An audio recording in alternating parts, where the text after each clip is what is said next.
Let's talk about yesterday's rain in Accra, the distraction it has caused, the death it has caused, the destroying of building it has caused, the dislocation of properties this rain has caused.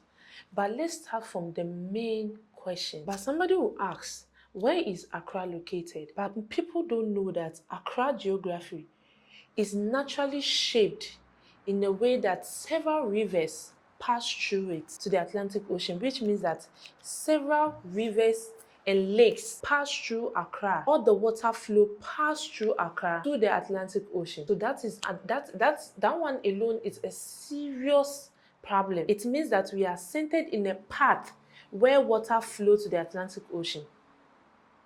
Now, the second issue is, what is causing this flood? Since 2004, we've been having flood, especially on rainy season. But this one is massive to June, especially June. There is a lot of death and destruction. But yesterday one was massive. Why? Because yesterday we recorded 140 millimeters of water drop in a day in Ghana. It has never happened. Always is from 56 to 80 something, but 140 millimeters, that is a massive increase. Solution, but I just want to express my sympathy with people who have lost property. Loss of property has been very extensive, and I want to thank the military, NADMO, the police, and the Hydro Works and Housing Ministry, and all the emergency response team. The recorded rainfall today is one of the highest in several years. The Meteo are looking at approximately 140 millimeters that was dumped on Accra. Last year, the maximum rainfall was 56 on a single day. And so the volumes are much higher. And so there are many issues to the flooding in Accra. There's climate. If you look at the rainfall pattern from 2024, 2025, 2026, you see that increasingly every year we're getting more rain in Accra than we used to get. GMET say that in 2024, for a period of 30 days in June, we had 85 millimeters of rain. And then in 2025, it increased to 172. And then in 2026, for the same 30-day period in June, it increased to 333. And that is a massive increase. And years before, if there is flood, let's say is this particular town, is let's say Seko, is let's say East Legon. But this one, East Legon, Alaju, everywhere, Pantine, everywhere. And we can all testify to it.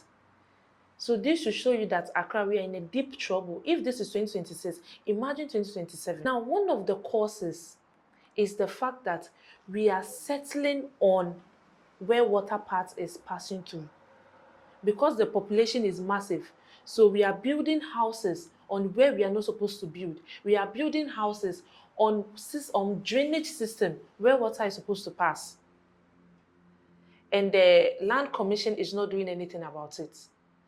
Where they are supposed to be inspecting this. Just say, if somebody buy land, you are supposed to come and inspect if the place, the land is the right place for the person to build a house. But no, we are all reluctant. We are not enforcing the law. So this is telling you that this is one of our problems. We are building houses on where we are not supposed to build. Now the second one is we the citizen, our negligence. We are putting dustbin in anywhere. Because tell me why that dustbin was moving from Anlajo to Circle. All those rubbish, where are they from? It's us now that did it. It's us now that blocked the drainage system, and we are suffering for it right now. Now let's look at the way forward to this issue. Now our president have told us that since Accra is a pathway for waters to flow through to the Atlantic Ocean, it's an engineering problem, which means that we have to build more drainage system. We have to look for a way for this water to pass through to the Atlantic Ocean. And another two is enforcement of the law. And I'm telling you, you see this particular thing I'm about to say, we don't need democracy to do it. We need strictly handed enforcement to do it. You see the fact that the president is demolishing some structures, and we Ghanaians, we are saying, why is it demolishing this and this? This is the reason why. So nobody should come and say, why is the government demolishing? No. This is the reason why. It has to do what it's doing. And again, we that put rubbish on the floor, in the gutters, and the distance, we need to stop. Education is not enough. Right now, we need to put a strictly fine on it. That will make people know that, like, this is a serious issue. Because I don't think people know how serious this is. So this is 2022, so imagine 2027. One other thing our president has done is giving the Ministry of Work, Housing and Water Resources the go-ahead to help people to look for help during this flooding. So they put out a press release so that to teach people what to do and what not to do during this flooding. But you know, this could have been prevented a long time ago. When people were buying the land, you were supposed to be there investigating, you were supposed to be there supervising. That was what we were supposed to do. But all the same, we are not looking past, we are moving forward. Now, one thing to our president is helping the people to do is, he has told the Minister of Finance to release some funds to help the people who are facing this flood issue. And Ghanaians are not having it. They are blaming the government. They're actually blaming the government for helping the citizens who are facing this flood issue. How? They are thinking this is a short-term issue. No, this is not short-term. This is helping them out with the little it can. Then from there forward, we look for the longest solution ever. Make our longest solution. It's not that we look for some small solution, then when the issue is now calm, when there is no flooding for some time, then we neglect it. No. This now we are looking for a long-term solution. As I said before, we are in 2026 and we are having 114 millimeter raindrop a day. So imagine 2027. We will all be swimming like catfish. So please, to the citizens, don't blame the government too. Because that garbage, that rubbish, that dustbin from Alaju to Circle, that I don't even know where the rubbish is going, is not done by the government. It was done by us. We now caused it. So we should learn and move forward from this. It's not that after this one, we are going back to our old behaviors. No. We should learn and move forward from this. Let me know your thoughts about this in the comment section. Now to the next story. The president has asked Minister of Finance to drop some funds to help the people who experienced the flooding, the people who had, some of their property destroyed. And Ghanaians are not having it. They're actually calling the president that he is the cost of this. I don't understand. How are you calling the president for your negligence? The rubbish on my screen you are seeing, was it the government who did it? It was us now that did it. We now did it. You are saying that he's looking for a short-term solution. No, it's helping. This is not a short-term solution. It's just helping out. Then we look for a long-term solution. Because I don't understand some people. I don't know, maybe it's the opposition party. This is not the time for us to do opposition fight here. People are dying. People business are destroying. This is serious. We are even supposed to be doing GoFundMe for people. Somebody's life is at stake because of this flooding, because of us, because of what we have done, not calling out for the government. And as you can see, Mama is doing, oh my God, Mama is doing very well. He's doing everything he can. Because I remember sometime they had a flooding in US. It was the ex-president's name. I don't want to mention his name. That man didn't even go there. For 1 week, he didn't go and supervise there. For 1 week, the people were going through a lot. He didn't go there. But look at Mahama, he went there the next day, looking for solutions straight up, straight ahead, addressing the country. This is what a president should be doing. Not blaming the president for what he has not done. Please, let's do better.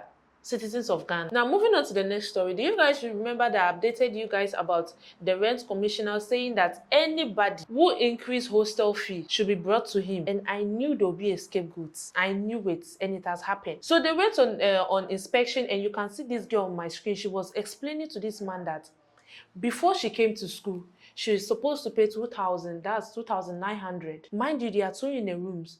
She's supposed to pay 2,900. Now school has resumed. She has paid. She came back to school and this was increased. When Increase, and this thing has drastically increased to 3,500. They didn't tell her that too. It's when she got to the school they told her that. And look at the second video. If I tell you that this guy on my screen is a level 400 student who is challenging the commissioner, does it make sense? Is he okay? And I knew there'll be scapegoats. Say, use this particular hostel manager or the hostel owner as a scapegoat. She or he should be dealt with. Ankasa. Because tell me how you increase a hostel fee of 2,900 to 3,500 for what? Whilst they are two in a room. If they are two in a room and that fee is 2,500, what the born one? What they call Kaswa, who rent a single room self-contained. That is the amount you get for a single room self-contained. Then you are charging that for a hostel fee. Come on, we can do better. After we'll say it's the government. Meanwhile, it's us, not the citizens. So I pray that she's being used as a scapegoat, or he is being used as a scapegoat. Now let's move to our next story. We know Ghana Blasters is playing with Colombia this Saturday, and we need morale, we need vim for Ghana Blasters to qualify as the next stage. And the Ministry of Sport is telling us that there is no ticket for the fans. I don't understand. How are they going to play without morale, without vim? This is a serious issue, because some people are thinking that our own country, Ankasa, we didn't believe that we are going to qualify to the next stage, so we didn't prepare for that. And now there's flood. Chete, two trouble, one God. Please, we should do something about it. And do you remember these guys on my screen? That guy that pours the powder. He came out and said, him there, almost all the two games he has gone and watch, Charlie, he used his own money, flying in and out.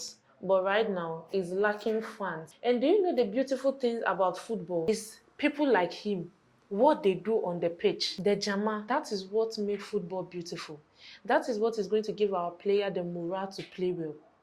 But unfortunately, they're saying no ticket. It's a very need NCC. Please, we should put things in place so that they get tickets and go and watch. Minister of Sports, Mami Yusuf Brofokesi, we are beseeching you to do something about this. Thank you for listening to me, and let me know your thoughts on these stories in the comment section. Bye.